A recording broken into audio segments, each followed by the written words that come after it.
This episode of Can Plays features the alternate endings in Hiveswap Friendship Simulator of the following trolls. If you haven't watched the first attempts at befriending these children, click on the button above and watch those first so you're all caught up. What's up, kiddos? It's your friend Can, and I'm back with more Hiveswap Friendship Simulator. Alright, we are going back through Volume 5 today, and we're gonna see if we can, befriend those who we could not befriend before, and also just fuck up real badly on the people that we actually did well with last time. So, we're going to go from left to right, as we usually do. My sweet baby, who I feel terrible on this first run, we are unfortunately going to have to fuck up with. Anyway, let's get started. As usual, the streets are hopping, just bouncing around like an overactive bunny rabbit on Easter morning. Up ahead, at an intersection of streets, is some kind of night market. Well, every market on Alternia is a night market. As previously stated, you are broke, but there's nothing wrong with a little bit of window shopping. Who knows what kind of awesome stuff you'll find? You can learn a lot about a culture from their stores. You are so intent on thinking positive thoughts that you are nearly at the market before you realize that quite a few people are coming toward you in the opposite direction. Some of them are running, actually, and screaming. Looks likely that something has gone down, violence-wise. It's not a stampede. You aren't in any danger of being trampled, and the street is wide enough to just step aside and let the crowd pass by. Or, it would be. You get a brief, furtive glimpse of a pair of focused yellow eyes under a low-pulled hood. Then a hand grabs yours so tightly the tips of your fingers go numb. With a rough yank, you are pulled into the flow of the crowd. The troll girl who has a hold of you speaks quickly and quietly. You have to lean your head in close to hear. We are on a date. You're my matesprit. Or my moirail, whatever you want. We're just a normal couple out for a night on the town. We're gonna go catch a movie and get some soft-serve grub cream. Feel me? Wow, okay. So, this first step we have to do properly to get to the next step, so we're going to play along and hold hands. Your heart beats so hard you can feel it in the back of your throat. You adjust your grip a little to make your hand easier to hold. In response, you get a squeeze, like she's thanking you. You match her pace, a surprisingly difficult feat considering how short she is. Behind you, people are still shouting. What the heck happened back there? Someone died. You figured that, but that's not exactly rare for Alternia, is it? You've seen way more dead people here in the last couple days than you've seen throughout your entire life on your planet. You tell the troll girl you thought that was just kind of normal here. Normal, sure, when low-bloods get killed. Natural order of things, right? But with high-bloods, it's different. Personally, I don't give a shit about the natural order. Doesn't matter what the job is, I'll take it. Oh, so a high blood is dead, and you are currently holding hands with the troll who did the dirty deed. She chose you to help her lay low, i.e. she made you her accomplice, i.e. you are now her friend. Helping someone carry out a cold-blooded murder is a super friendly thing to do. What did she call you? Her matesprit? You aren't sure what that is, but it sounds great. You ask her what you should call her. My name's Polypa, but there's no reason to go throwing it around. Let's not talk at all. You want to point out that it won't look like a very convincing date if you're just walking in silence, but that would require talking, and she told you not to do that. A trio of those spiky robots go marching by. Drones or whatever. Their big, ugly heads swivel back and forth, like they're looking for someone. Polypa doesn't say anything, and she keeps her eyes forward, but she goes as sharp as a laser, every muscle in her body tensing. You feel it through her hand. Her fingers tighten on yours until the drones disappear into the crowd. She yanks you around the corner into a smaller alley connecting two roads. There's nothing here but a pothole and a couple dumpsters. Hold up a minute. Her hoodie has a symbol on the front of it, two overlapping gold ovals. Most trolls seem to have a symbol designated their blood color on them somewhere. This means she's a gold blood, right? But then Polypa yanks a sweatshirt over her head, and underneath she's wearing a tank top emblazoned with a symbol in olive green. Looks a little like a cat. It's pretty cute. She tosses the sweatshirt into the nearest dumpster and kicks a button on the side. A whoosh, accompanied by the sulphury stink of immolation. Note to self, don't go dumpster diving in Alternia. Polypa grabs your hand again as you head back out to the street. With her other hand, she works the tie out of her hair, shaking it out of its ponytail, letting it fall in thick, sweaty clumps against her neck. Next, she reaches up and takes part of her right horn off. Wait, no. It was a little bit of veneer, an artificial bit to cover up a notch in this chitin. What are all these random wardrobe changes about? You wonder until you actually begin to listen to some of the conversations happening around you, and check out the big billboard-sized screens mounted on roofs every few blocks. Seems like the rumor mill is already going hard. Apparently a well-respected Violet Blood is dead, killed in public in full view of witnesses by a gold-blood girl with a ponytail. Wow, you are really dealing with a professional here. I need to find somewhere to lay low, until the heat turns down. I mean, we both do, since you're my associate now. I had a contact waiting, but I don't know what happened to her. It's possible she got spooked. Got any ideas for likely hideouts? I'm not from around here. You wonder what in the world made her think you have any idea what's going on, ever. She keeps giving you sharp looks, as if she is gradually catching on to just who she has chosen to recruit. You want her to understand that no matter how busted you look, you are an amazing friend and co-conspirator. Well, here's your chance. What do you propose? I propose we fuck this up and we don't become friends with her, to show you what happens when you don't become friends with her. So instead of catching a movie and getting some soft-serve grub cream and having a wonderful date with my lovely Polypa, we're actually going to suggest that we're going to hide out in one of these apartment buildings and then probably get killed. That's a possibility. Most of the Hivesims around here are cheap rentals, burgundy or bronze at the most. I could take them, no problem. I mean, I can take anyone. Some jobs just require a little more forethought. You kind of meant finding an empty unit, or maybe skulking in a foyer or alien Starbucks, but you don't want to tell your cool new friend how to do her job. And there you go again, jumping the gun and claiming friends you don't have the right to. But she did choose you. Though, at this point, she may be wishing she'd grabbed some other random stranger's hand. Well, pick one. This was your idea. Oh geez, you seriously don't need this kind of responsibility in your life. Nothing good will come from letting you be in charge, but you also don't want her to think you're useless. You just kind of wish she'd tell you what to do and leave it at that. You pick a tall purple building at random. How about that one? Sure, I guess. You enter what just seems to be a standard shabby apartment building, climbing the lobby steps up to a hallway lined with doors.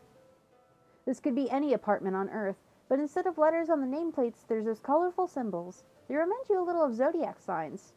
Huh, weird. I wonder why. Anyway, all the ones here are red or brown, like Polypa predicted. She listens at a couple doors, before finally settling on one with a red symbol. You wait for her to pull out a lockpick or high-tech paraphernalia, or even just a pin from her hair. Instead, she just takes a step back, delivers 2 sharp kicks just above the knob. What? I'm not the goddamn super. You assure her you are absolutely not judging the way she's running this operation. You don't think you've ever met a mercenary before. Unless you count the guy who tried to hit you up for cash when you were injured. Or the little girl who drained your blood for paints. Or the boy constantly on the prowl for delicious meats. So yeah, basically all of your friends. The apartment is dingy, small, and smells like old pizza. Good news. Not that it smells bad, just the fact that there's pizza here. You don't think you could live on a planet that didn't have pizza. That's just beyond the pale. You try to shut the busted door as well as you can. Polypa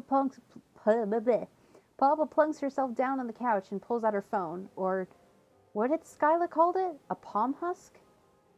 She pulls out her palm husks and proceeds to ignore you. That's okay. It's important for friends to give each other space. You take the opportunity to poke around the apartment you're currently illegally occupying, just generally being a nosy piece of shit. Whoever lives here is a real slob. Dishes are piled high in the sink, and the windows are so dirty you can barely see out of them. Something sticky and red stains half the counter. It might be blood, but it also might be Kool-Aid. Fuck. God damn it, shitting fuck breath. Something appears to have gone wrong. Polypa's still on the couch, hunched over, her palm husk held close to her face. She types with her knuckles. You've noticed a lot of trolls do that, probably because of their claws. It's all over Chitter. Everyone's talking about it. My contact. They got her. She's been culled. Her voice is flat, her eyes expressionless. She lets the palm husk slip from her fingers into her lap. You stand next to the couch like an asshole. You don't know what to say, and you doubt Polypa is the hugging type, but you really can't stand her looking so dejected. Before you start pitying me, don't. I barely knew her. It's not like we were in a quadrant or anything. There's just business. You sit down on the other end of the couch, tipping your head and raising your eyebrows to show you are very ready to listen and learn and commiserate. Polypa wraps her arms around her knees. Most pros work with a partner. It's a lot easier when you have someone you trust to watch your back. It's usually quadrant pairs who work together. There's one particularly famous olive and gold-lead duo. I've lost plenty of jobs to them, but I've never found anyone that I trust enough to make into my partner beyond just a random one-off. Killing a sea dweller is no joke. It's almost totally impossible. Does that mean the guy back in the town square isn't actually dead? Polypa looks affronted at the very thought. Excuse me? No. It just means I had to get a very expensive knife and coat it in a very expensive poison and stab in exactly the right spot. The motherfucker is dead. There's no doubt about that. I don't leave jobs half done. High cash jobs are my specialty. Most people are too afraid to take jobs higher than teal. Me? I don't care. Low blood, high blood. If you've got the cash, I'll do the job. If I did have a partner, it would make things a lot easier. I'll admit that much. You cough lightly into closed fist. What's this? Something caught in your throat, perhaps? Could it be the steady hand of fate reaching a finger down and testing your gag reflex? You murmur delicately that sometimes destiny steers you in a direction you never thought you'd go. Maybe, just maybe, it has steered her to you. That's forward, for sure, but you're pretty much an old hand at this by now, right? Right. Polypa snorts. It's a little watery. She isn't crying, is she? No way. Not a tough assassin like her. You're imagining it. You? No offense, but I only grabbed you because you look so weird, and I figured you wanted to avoid the drones even more than I do. You don't exactly blend in. You can't argue with her logic, but a sourness starts in your throat now at the realization that Polypa had not chosen you for your obvious trustworthiness and friendship potential, but rather because you look like a goddamn disaster. Fair. A very fair assessment. Whatever, you can get past that. God knows you've gotten past worse, like attempted murder. As a good friend recently said, you gotta break a few clock beast embryos to make a grublet. Please don't learn from him. Please don't. She's considering you now, more thoughtful than before. Well, I guess beggars can't exactly be choosers. But you have to remember. Oh, she looks like a scared cat. I love that. But what you have to remember, you aren't destined to find out. That fate finger reaches down further and chokes you. Keys jingle outside the apartment before whoever is out there catches sight of the busted door. What the hell? You and Polypa lock eyes. Oh shit. A quick flash of silver and suddenly a knife appears in Polypa's hands. Where did it even come from? Outside in the hall someone is swearing. The broken door falls inward, and before it is all the way open, Polypa is up and over the couch, launching herself at the intruders. Shit. Wait, you are the intruders. And this is what you were afraid of. You were about to watch your new friend kill some poor low-blood troll. This was such a terrible idea. Too bad there's no way to go back in time and make your choices all over again. Nuts. Can't believe that's not a thing that we can do. Yeah, that would be rad. You wish life was like that. A short, stout little guy with a red symbol on his shirt comes through, but right behind him is a troll so tall he has to duck down to get through the door. Oh, hell no. The giant troll catches Polypa with one hand. He's got a big ram-like horns and a curly purple symbol on his shirt. His face is painted in... oh, no. His face is painted in lines of black and white, makeup designed to make his face look like a skull. Oh, God, no. Look, babe. Look at these tiny wriggler thieves. Polypa writhes into his grip, clawing at him like an angry cat. He hangs on, giving her a shake. Shit, you have to do something. But what? If you get in that purple guy's reach, you are absolutely going to get killed. You try to move your feet, but your survival instincts are kicking in and you are rooted to the spot. You can't do anything.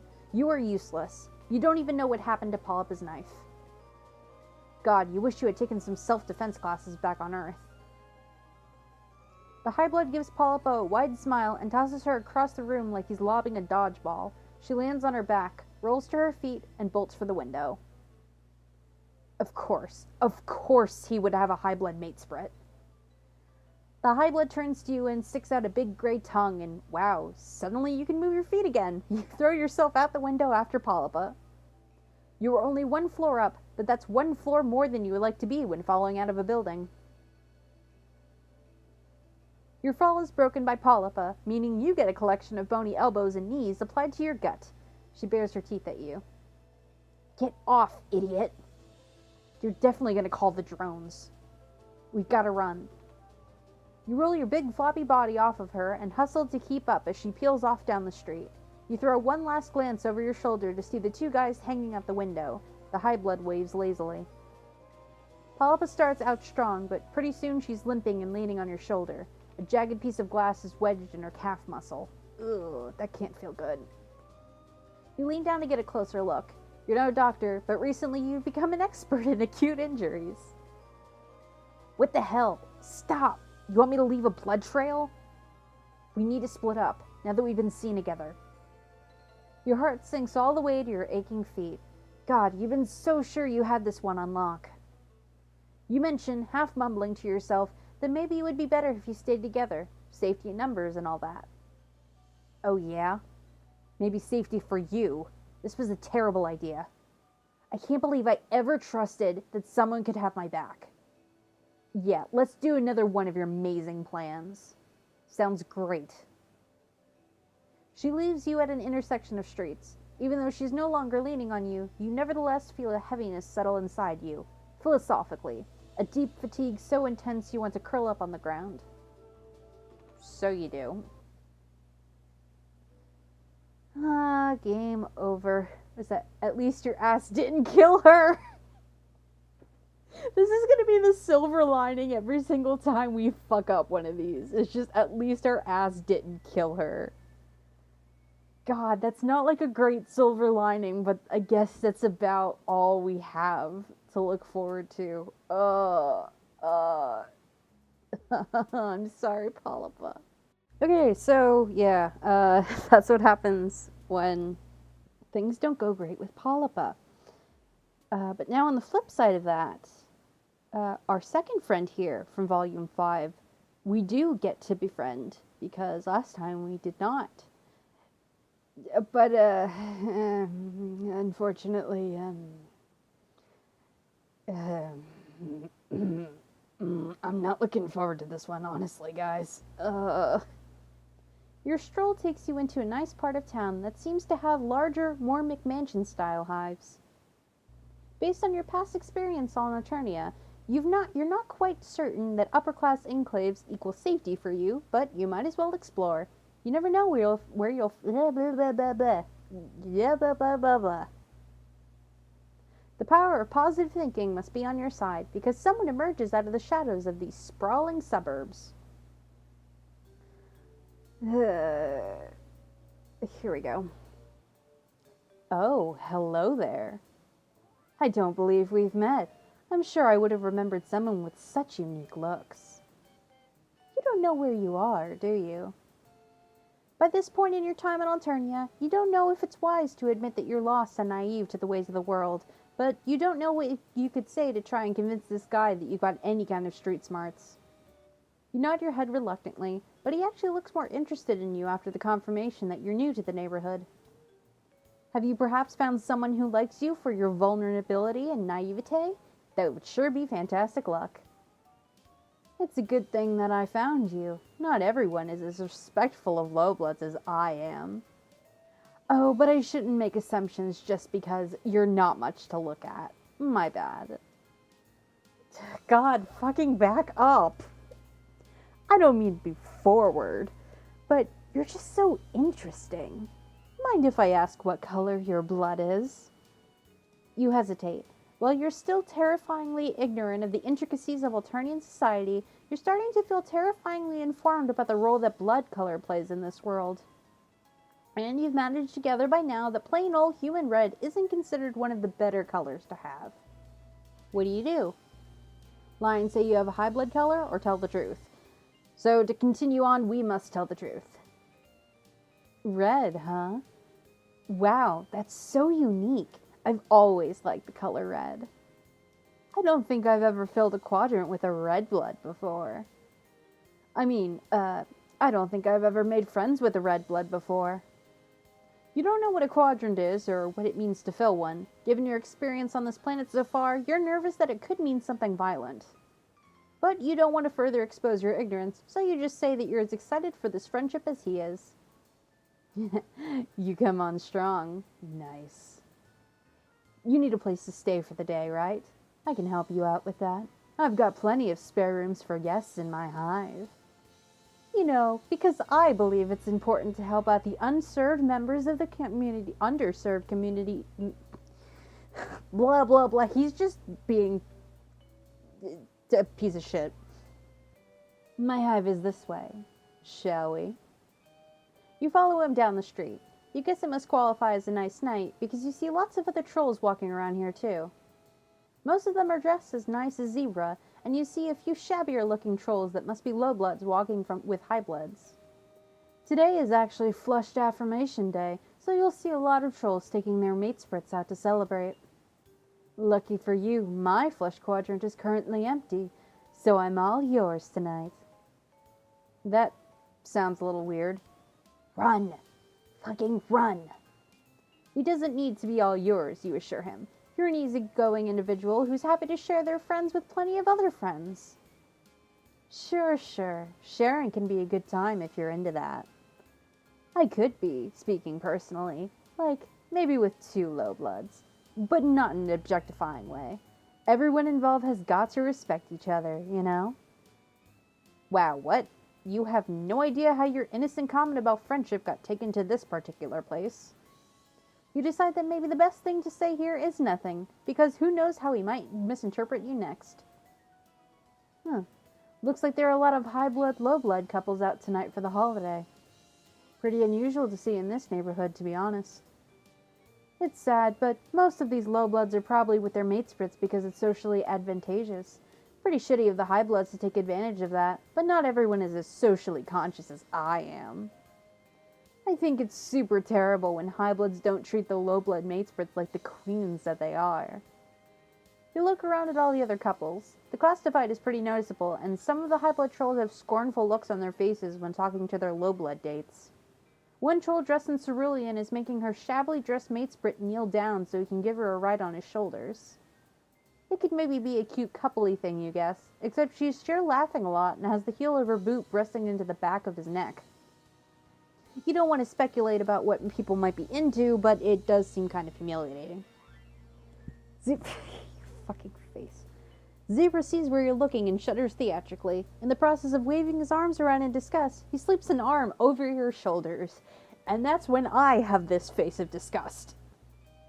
I'm so sorry. You shouldn't have to see something like that. You're trying to think of a tactful and friendly way to move away from his arm around your shoulders when you arrive at what must be his hive. It's the biggest and most McMansion-y hive on the block, and when he stops in front of it, he lets go of you to gesture proudly at his sprawling home. Welcome to my humble abode. I just feel grateful, you know, to be able to share my wealth with those less fortunate.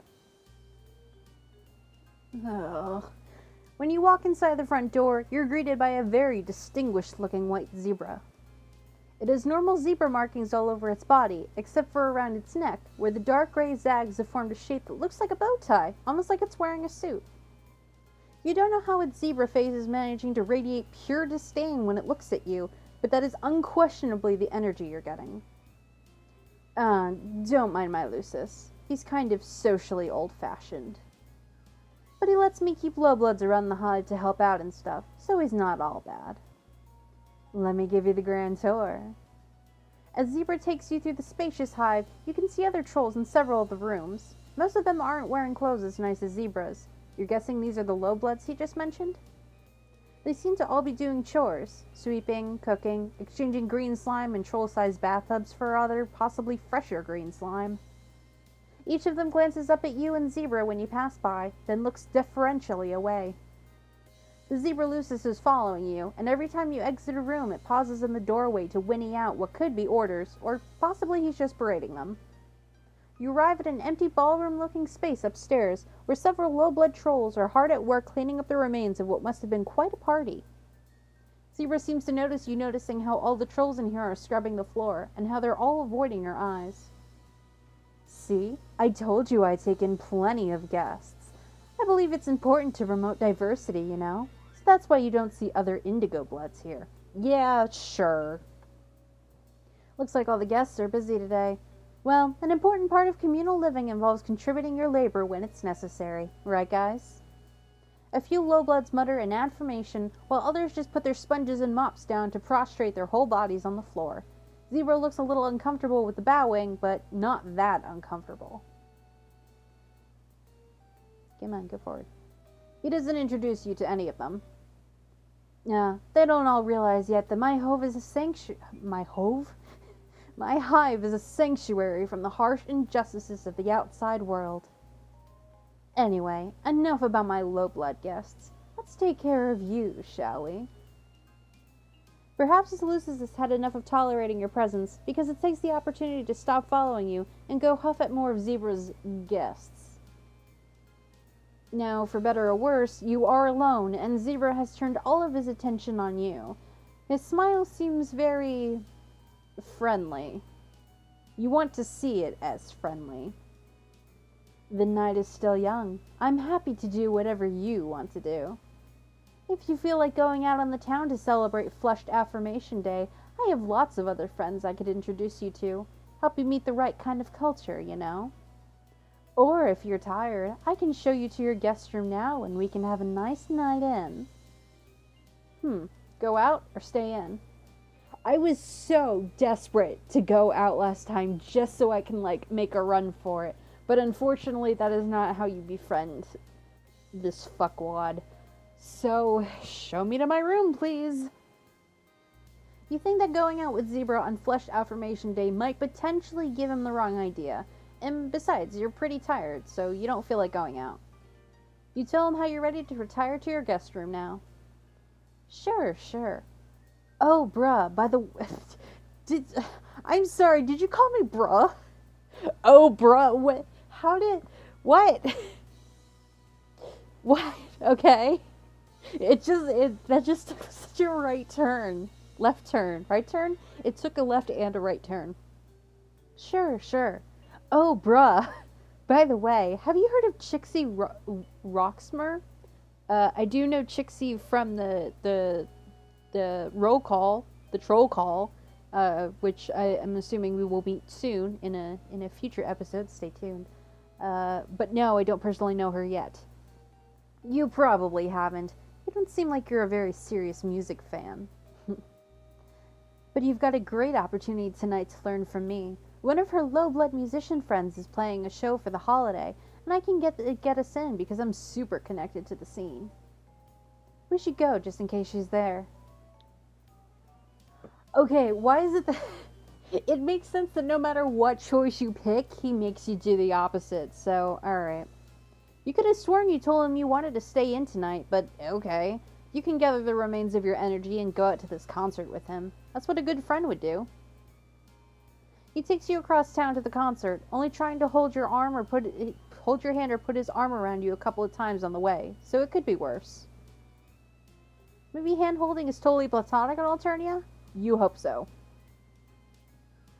The concert itself is one troll with a guitar and a harmonica who, according to Zebruh, is a lowblood whose songs are spreading truly radical messages, almost as radical as Chixie's.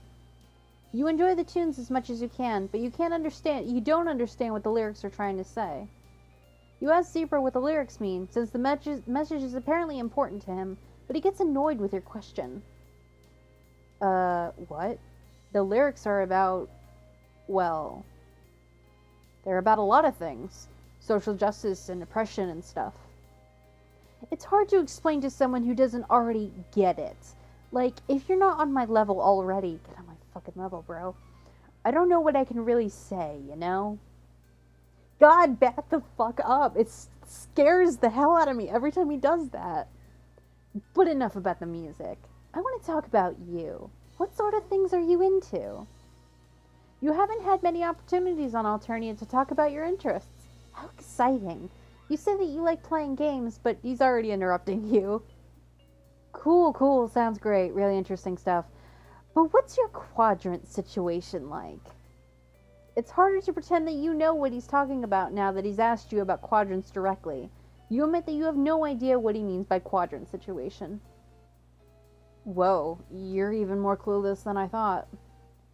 Don't worry, I still find you attractive. Oh god, I wish you didn't. He goes into a brief... Oh no! He goes into a brief but not really brief enough explanation of the 4 types of romance in Alternia. Oh no! Listen, I got... Fuck, I read Homestuck. Listen, I got the breakdown of what a quadrant is, and then I got the breakdown again because Hussy is a troll like that. Are you gonna do this to me again? Yep, here we go. Alright. Buckle down, kids. Here we go.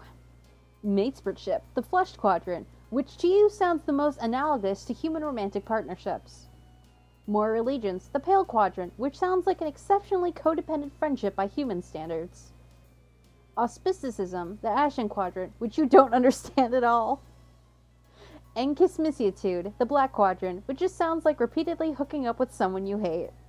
Alright, this was a lot better of a breakdown than the comic version, but thank you for going kind of slow. You're fuzzy on the details of all 4 of these, but you understand enough to get that he's asking if you're single. You tell him that you, really just want to be friends. Of course, I super respect your choices. If you ever change your mind, I'm right here. And being in a quadrant with an influential, yet sensitive and socially aware hot indigo blood like myself could make it a lot easier for you to survive and thrive on Alternia. Wasn't he criticizing that kind of high blood, low blood, socially advantageous relationship just a few hours ago? It's been hours already? Oh god. It wouldn't be very friendly of you to point out his hypocrisy, so you don't mention it. After another song, another troll at the club sidles up to Zebruh and whispers something in his ear, then skulks off again. Zebruh looks alarmed, glancing around him and edging towards the club exit. I just got a tip that there's going to be a culling at this concert. We should get out of here. You definitely agree with him about wanting to get out of here. You look around at the rest of the audience still enjoying the show. You and Zebruh are the only ones getting ready to leave. Is he going to warn any of the other trolls here of the danger? Oh no, definitely not. If I were to warn any of these lowbloods that a culling is coming, that could mean risking my life too. Not that I've ever tried, but everyone knows that. The highbloods here will probably be fine though. We've got each other's backs. It's important to look after your comrades in the struggle. Sure enough, you can see that the other trolls here who, much like Zebruh, stand out because they're wearing nice clothes, are casually but urgently leaving the concert venue. The lowbloods are still clapping and singing along with the singer on stage. No one has given them a tip-off. Come on, we've got to scram. The 2 of you abscond, getting away from the music club as fast as your legs can carry you. By the time Zebruh decides it's safe to slow down, you are tired and out of breath. Looking around, it seems like you've arrived back in the high blood part of town. You wonder if drones have descended on all those trolls at the club by now, and you just can't hear it because this neighborhood is too far away, closed off and sheltered from the violence. Phew, that was a close one. Going to low-blood cultural events like that can be dangerous, but it's one of the risks that you have to take if you want to be an activist.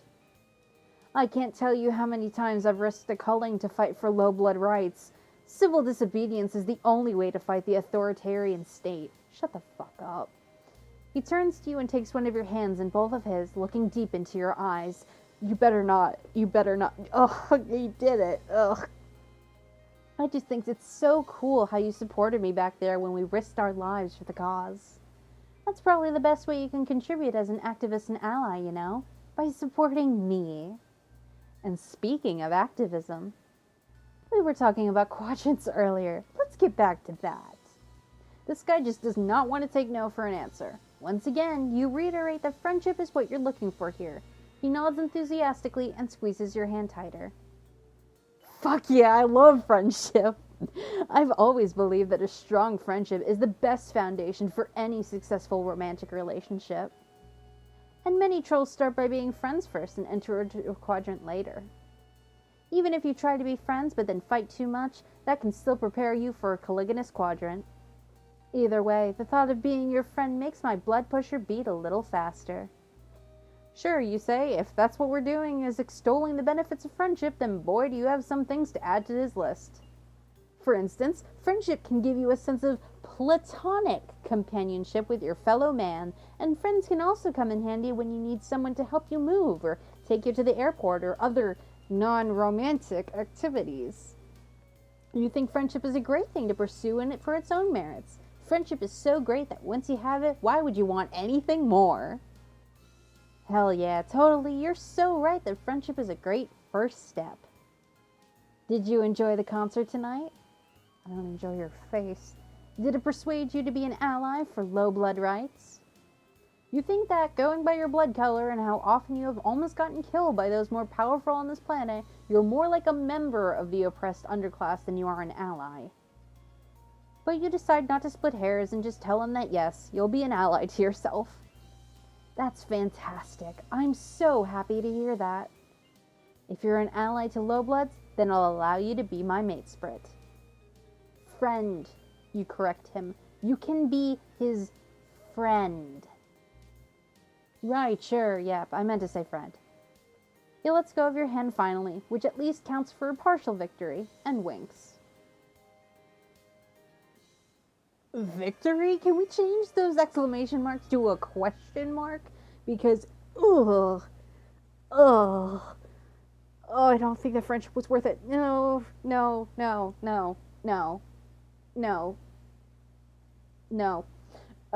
Yeah, I could have gone without getting his approval. Yeah. Yeah, so that's the end of this one. If you'd like to hear me ramble about things, come follow me on Twitter at SwiftMartyrdom. I'm also on Tumblr as GatoNip, and I'm always wandering around YouTube, not interacting with Zebruh. Ever. Anyways, I'll see you guys next time. Bye!